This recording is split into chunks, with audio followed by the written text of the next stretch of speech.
بسم اللہ الرحمن الرحیم الحمدللہ وکفیٰ وسلام علی عبادہ الذین اصطفیٰ۔ دوستو بھائیو، اللہ تعالیٰ نے بندوں کے باہمی حقوق بھی مقرر کیے ہیں ہمارے مابین، جو انہیں ادا کرنے ہر مسلمان کے لیے ضروری ہوتا ہے۔ والدین کے حقوق اولاد کو پورے کرنے ہوتے ہیں اور اولاد کے حقوق والدین کو پورے کرنے ہوتے ہیں۔ پڑوسی کے بھی کچھ حقوق ہیں جس کا ذکر قرآن و سنت کے اندر تفصیل کے ساتھ آیا ہے۔ میاں بیوی کے ایک دوسرے پر حقوق ہیں جن کی پاسداری میاں بیوی کو دونوں کے لیے ضروری ہے۔ اور اللہ تعالیٰ نے جانوروں اور پودوں کے بھی حقوق مقرر کیے ہیں۔ حقوق العباد میں سب سے پہلا خون کا حساب لیا جائے گا۔ مطلب یہ کہ اگر کسی آدمی کو قتل کیا گیا یا اسے مارا گیا تھا اور اس کا خون بہا پڑا تھا یا اس کا سر پھوڑا گیا تھا، حقوق العباد میں سب سے پہلے ان معاملات کا فیصلہ کیا جائے گا۔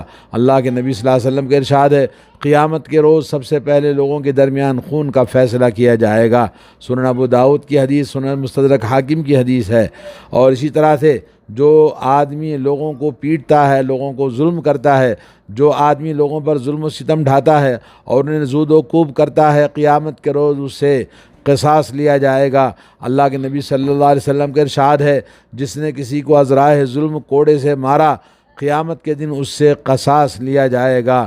اور اسی طرح سے ام المومنین حضرت ام سلمہ رضی اللہ تعالی عنہ کی روایت ہے کہ رسول اللہ صلی اللہ علیہ وسلم ایک روز میرے ہاں تشریف فرما تھے۔ آپ کے ہاتھ میں مسواک تھی۔ آپ نے گھر میں کام کاج کرنے والی خادمہ کو یاد فرمایا، وہ نہ آئی تو آپ کو غصہ آیا۔ غصے کے آثار چہرے اقدس پر نمایاں ہوئے ہیں۔ میں دوڑی، حجروں میں دیکھا بھالا وہ لڑکی ایک جگہ کسی جانور سے کھیل رہی تھی۔ میں نے اس سے کہا، تم یہاں سے اس جانور کو کھیل رہی ہو اور وہاں رسول اللہ صلی اللہ علیہ وسلم تمہیں بلا رہے ہیں؟ اور وہ حاضر خدمت ہوئی اور کہنے لگی، قسم اس ذات کی جس نے آپ کو حق کے ساتھ مبعوث فرمایا ہے، اور کہا کہ میں آپ کی آواز نہیں سن پائی تھی۔ رسول اللہ صلی اللہ علیہ وسلم نے فرمایا، اگر قصاص کا ڈر نہ ہوتا تو میں تمہیں اس مسواک سے مارتا۔ اور یہ حدیث سنن الکبریٰ بیہقی کے اندر، اور یہ حدیث جیسا کہ ضعیف حدیث ہے، مسند ابی اعلیٰ الموصلی نے اس کو بیان کیا، ضعیف ترغیب و ترہیب کے اندر آئی ہے۔ اور قرض کا جو معاملہ ہے، لوگوں کے حقوق ضائع نہ ہوتے، اللہ تعالیٰ کسی کا ادنا سے ادنا حق بھی دلواتا ہے۔ وہ مقروض جو مرنے سے پہلے لوگوں کا قرض ادا نہیں کر پاتا، قیامت کے روز قرض خواہ اس کی اتنی ہی نیکیاں حاصل کر لیں گے۔ ارشاد نبوی صلی اللہ علیہ وسلم ہے، جو آدمی اس حالت میں مرا کہ اس پر دینار و درہم کا قرض تھا تو وہ قرض اس کی نیکیوں سے پورا کیا جائے گا، کیونکہ وہاں دینار و درہم تو نہیں ہوں گے۔ یہ حدیث جیسا کہ سنن ابن ماجہ کے اندر حدیث آئی ہے۔ اور جو آدمی لوگوں پر تہمت لگاتا تھا، تہمت سے مراد یہاں زنا کی تہمت ہے۔ مطلب یہ کہ جو آدمی لوگوں پر زنا کی تہمت لگاتا ہے، قیامت کے روز اس سے قصاص لیا جائے گا۔ جو آدمی اپنے غلام پر زنا کی تہمت لگاتا ہے اور اگر وہ جھوٹا ہے تو قیامت کے روز اس کو حد قذف لگائی جائے گی۔ اللہ کے نبی صلی اللہ علیہ وسلم کا ارشاد ہے، جس آدمی نے اپنے غلام پر زنا کی تہمت لگائی، اگر وہ جھوٹا ہے تو قیامت کے روز اسے حد قذف لگائی جائے گی۔ اور یہ حدیث جیسا کہ آپ نے دیکھا صحیح مسلم کی حدیث ہے۔ اور اسی طرح سے جو آدمی کمزوروں پر اپنا تسلط جماتا ہے، جو آدمی اپنی قوت و طاقت، مال و دولت یا عہدے کی بل بوتے پر کمزوروں کو ظلم و ستم کا نشانہ بناتا ہے، ان کے حقوق کو پامال کرتا ہے اور ان کے حقوق کو ادا نہیں کرتا اور ان کا ڈاکہ ڈالتا ہے ان کے حقوق کا، اور ان کی اشیاء چھین لیتا ہے، قیامت کے روز اس سے بھی قصاص لیا جائے گا۔ ام المؤمنین حضرت عائشہ رضی اللہ تعالیٰ عنہ کی روایت ہے کہ رسول اللہ صلی اللہ علیہ وسلم، ایک آدمی نبی کریم صلی اللہ علیہ وسلم کی خدمت میں حاضر ہوا، عرض کیا، یا رسول اللہ، میرے 2 غلام ہیں جو مجھ سے جھوٹ بولتے ہیں، میری امانت میں خیانت کرتے ہیں اور میری نافرمانی نافرمانی کرتے ہیں میں انہیں برا بھلا کہتا ہوں اور مارتا ہوں، میرا یہ عمل کیسا ہے؟ رسول اللہ صلی اللہ علیہ وسلم نے فرمایا انہوں نے تمہاری امانت میں جتنی خیانت کی ہے، تمہاری جتنی نافرمانی کی ہے اور تم سے جتنا جھوٹ بولا اور تم نے انہیں جتنا سزا دی ہے، قیامت کے دن ان سب کا حساب کیا جائے گا۔ اگر تمہاری عائد کردہ سزا ان کے گناہوں کے برابر ہوئی تو ٹھیک، تم سے کچھ باز پرس نہ ہوگی، تمہاری دی ہوئی سزا ان کے گناہوں سے کم نکلی تو تمہاری نیکیوں میں اضافہ ہو جائے گا، اور جو تمہاری دی ہوئی سزا ان کے گناہوں سے زیادہ ہوئی تو جتنی زیادہ ہوئی تم سے اس قدر قصاص اللہ کی بارگاہ میں لیا جائے گا۔ یہ سن کر وہ آدمی ایک طرف سے ہٹ گیا اور زوار و قطار رونے لگا۔ اس پر رسول اللہ صلی اللہ علیہ وسلم نے فرمایا کیا کتاب اللہ نہیں پڑھتے ہو؟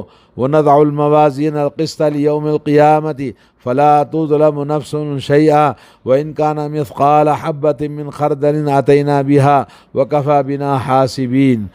اور ہم قیامت کے روز انصاف کے ترازو رکھیں گے، پھر کسی شخص پر کچھ ظلم نہ ہوگا، اور اگر رائی کے دانے کے برابر بھی عمل ہوگا تو ہم اسے دلوانے کے لیے آئیں گے اور ہم حساب کرنے کے لیے کافی ہیں۔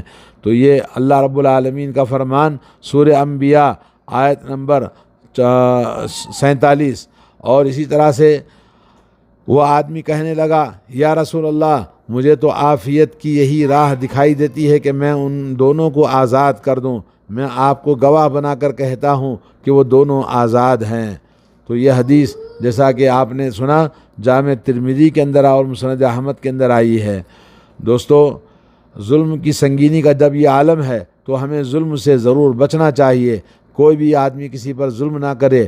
المومن وہ ہے جو کسی پر ظلم نہیں کرتا، اور ارشاد نبوی ہے ظلم سے بچو، قیامت کے روز ظلم تاریکیوں کا سبب بن جائے گا، جیسا کہ حدیث ہے صحیح مسلم کی حدیث نمبر 2578۔ قیامت کے دن اللہ رب العالمین کی بارگاہ میں ہر ایک کا قصاص لیا جائے گا۔ دوستو آدمی نے کسی پر اس کی عزت کیا، کسی بھی حوالے سے ظلم کیا، اس سے آج ہی تصفیہ کرا لے، اس سے پہلے کہ دینار و درہم نہیں ہوں گے۔ ظالم نے اگر کوئی نیکی کی تھی تو ظلم کے بدلے میں اس سے نیکی لے لی جائے گی، اگر اس نے کوئی نیکی نہیں کی تھی تو مظلوم کے گناہ اس کے اوپر لاد دیے جائیں گے۔ اور یہ حدیث بھی جیسا کہ آپ نے دیکھا صحیح بخاری کی حدیث ہے، حدیث نمبر 2449۔ اور اسی طرح سے اللہ تعالیٰ جانوروں کے درمیان بھی حقوق مقرر کیے ہیں۔ اللہ تعالیٰ کے عدل و انصاف کی ایک ایسا پہلو ہے، اس نے جانوروں کو بھی حقوق مقرر فرمائے۔ انسان تو انسان ہے، قیامت کے روز جانوروں کا باہمی مار پیٹ کا بھی حساب برابر ہوگا۔ اللہ کے نبی کا ارشاد ہے قیامت کے روز حقداروں کو ان کے حقوق ضرور دیے جائیں گے، یہاں تک کہ سینگ والی بکری سے بے سینگ کی بکری کو بھی قصاص دلوایا جائے گا۔ اور یہ حدیث جیسا کہ آپ نے سنا صحیح مسلم کی حدیث ہے۔ یوں تو اللہ عز و جل بے انتہا عدل و انصاف کرنے والا ہے، انسانوں کے جھگڑے نپٹائے گا، مظلوم کو ظالم سے اس کا حق دلوائے گا، کمزور کو طاقت سے بدلہ دلوائے گا، ہر ایک کو وہاں انصاف ملے گا، ہر ایک کا حق پوری طرح سے ادا کیا جائے گا۔ روز قیامت سب سے بڑی عدالت کے گواہ، قیامت کے روز اللہ تعالیٰ جب جلوہ افروز ہوگا تو روئے ارض اس کی نور کی تابانی سے چمک اٹھے گا، تب مقدمات پیش کیے جائیں گے، انبیاء شہداء کو حاضر کیا جائے گا۔ اس روز سب سے پہلے خود اللہ عز و جل اپنے بندوں کو گواہی دے گا، کیونکہ ان کے تمام اگلے پچھلے اعمال سے واقف ہے، اس سے کچھ بھی مخفی نہیں۔ ارشاد باری تعالیٰ ہے واللہ شہید علی ما تعملون، اللہ اس پر گواہ ہے جو کچھ تم کرتے ہو۔ یہ آیت اللہ رب العالمین نے سورہ آل عمران میں بیان فرمایا ہے۔ کلمہ گو مسلمان، لا الہ الا اللہ کہنے والے مسلمان بھائیوں، ہمارے نبی محمد صلی اللہ علیہ وسلم گواہی دیں گے کہ انہوں نے امت کو پیغام الہی پہنچا دیا تھا، قرآنی آیات انہیں نہایت وضاحت سے سمجھا دی گئی تھیں، ہر بھلائی کی طرف ان کی رہنمائی کر دی گئی تھی، ہر برائی کے متعلق انہیں انتباہ کر دیا گیا تھا۔ فَكَيْفَ إِذَا جِئْنَا مِنْ كُلِّ أُمَّةٍ بِشَهِيدٍ وَجِئْنَا بِكَ عَلَىٰ هَؤُلَاءِ شَهِيدًا، پھر ان کا کیا حال ہوگا جب ہم ہر امت امت سے ایک گواہ لائیں گے اور آپ کو اس امت پر گواہ بنائیں گے۔ اور یہ اللہ رب العالمین کا ارشاد، جیسا کہ سورہ نساء آیت نمبر 41۔ تو دوستو مزید فرمایا وَيَكُونُ الرَّسُولُ عَلَيْكُمْ شَهِيدًا، اور رسول صلی اللہ علیہ وسلم تم پر گواہ ہوں گے۔ سورہ بقرہ آیت نمبر 143۔ جب ہمارے نبی صلی اللہ علیہ وسلم اپنی امت پر اتنا رحم کھاتے تھے اور اپنی امت سے اتنی محبت کرتے تھے کہ جب آپ کے سامنے اس امر کا ذکر ہوا کہ آپ قیامت کے روز اپنی امت کے متعلق گواہی دیں گے تو آپ رو دیا کرتے تھے۔ روایت میں ہے کہ ایک روز حضرت عبداللہ بن مسعود رضی اللہ تعالیٰ عنہ حاضر خدمت ہوئے۔ رسول اللہ نے فرمایا کہ مجھے قرآن مجید پڑھ کر سناؤ۔ ابن مسعود نے کہا کہ میں آپ کو قرآن مجید پڑھ کر سناؤں جبکہ آپ ہی پر قرآن مجید نازل ہوتا ہے؟ فرمایا ہاں، میں چاہتا ہوں کہ کسی اور سے بھی اس کی تلاوت سنوں۔ حضرت عبداللہ بن مسعود نے سورہ نساء کی آغاز کیا۔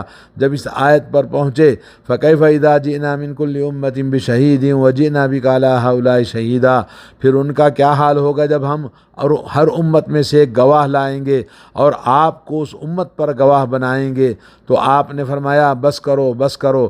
ابن مسعود کہتے ہیں کہ میں نے تلاوت روک دی اور حضور کے چہرے انور پر نگاہ دیکھا تو آپ کی آنکھوں سے آنسو رواں ہیں۔ تو دوستو یہ حدیث صحیح مسلم کے اندر آئی ہے اور صحیح بخاری کے اندر آئی ہے۔ تو رسول اللہ صلی اللہ علیہ وسلم اپنی امت کے لیے جو مبارک آنسو بہائے وہ کتنے رقت آمیز آنسو تھے۔ ہمیں بھی چاہیے کہ اچھے کام کریں تاکہ جب اللہ تعالیٰ سے ملاقات کریں تو وہ ہم سے راضی ہو اور نبی کریم صلی اللہ علیہ وسلم بھی ہم سے خوش ہو کر ہماری شفاعت کریں۔ اور آپس میں ایک دوسرے کے ساتھ ظلم و ستم کرنا، ایک دوسرے کا مال ہڑپ کر جانا، ایک دوسرے کو دھوکہ دینا، ایک دوسرے کی برائیاں کرنا، ایک دوسرے کے خلاف چالیں چلنا، ایک دوسرے کے خلاف ہر طرح کی جو بھی نقصان کرنے والی چیز کا کام کرنا مسلمان کے لیے حرام ہے۔ اللہ کے نبی صلی اللہ علیہ وسلم نے اس سلسلے میں بہت ساری احادیث ہمیں ملتی ہیں جس میں بڑی سختی کے ساتھ حقوق العباد کی تاکید کی گئی ہے۔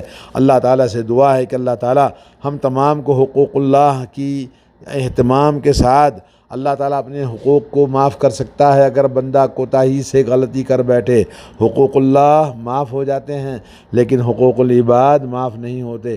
اللہ تبارک و تعالیٰ ہم تمام کو حقوق العباد کا اہتمام کرنے کی توفیق عطا فرمائے، اور والدین کے حقوق، میاں بیوی کے آپس میں ایک دوسرے کے لیے ایک دوسرے کے حقوق کا لحاظ رکھنا، اور اسی طرح سے اولاد اور دنیا میں جتنے بھی ہمارے تعلقات ہیں سب کے، ہمارے رشتہ داروں کے، اور سسرال والے ہوں یا یہ کہ ننیال والے ہوں یا ددیال والے ہوں، ہر ایک کے حقوق ہیں، ان حقوق کا پاس و لحاظ رکھنا ہر مسلمان کے لیے ضروری ہے۔ اللہ تعالی ہم سب کو توفیق عطا فرمائے اور حقوق اللہ حقوق العباد دونوں کو اچھے طرح سے پوری طرح سے ادا کرنے کی توفیق عطا فرمائے۔ ہر ظلم و ستم کا جواب اب نہیں ہے تو کوئی یہ نہ سمجھنا کہ معاملہ ختم ہو گیا، لیکن قیامت کے دن آپ کو نے جو کچھ ظلم کیا ہے اس ظلم کا بدلہ دینا پڑے گا۔ آپ کے اوپر نیکیاں آپ کی جو کچھ ہیں وہ چھین لی جائیں گی۔ اگر آپ کے پاس نیکیاں نہیں ہیں تو لوگوں کے بوجھ اور گناہ آپ پر ڈال دیے جائیں گے جس سے وہ انسان جہنم میں چلا جائے گا۔ نبی علیہ الصلوۃ والسلام نے فرمایا کہ جانتے ہو میری امت کا سب سے بڑا مفلس کون ہے؟ صحابہ کرام نے کہا اللہ اور اس کے رسول بہتر جانتے ہیں۔ تو آپ نے فرمایا میری امت کا سب سے بڑا مفلس وہ ہے جو اللہ کی بارگاہ میں جب آئے تو پہاڑوں کے برابر نیکیاں لے کر آتا ہے، نماز ہے، روزہ ہے، زکوٰۃ ہے، صدقات ہے، سب نیکیاں لے کر آتا ہے، مگر وہاں لوگوں نے اللہ سے شکایت کی اے اللہ اس بندے نے ہم پر ظلم کیا ہے، اس نے ہمیں گالی گلوچ بکی ہے، اس نے ہمیں مارا پیٹا ہے، اس نے ہمارا مال ہڑپ کیا ہے۔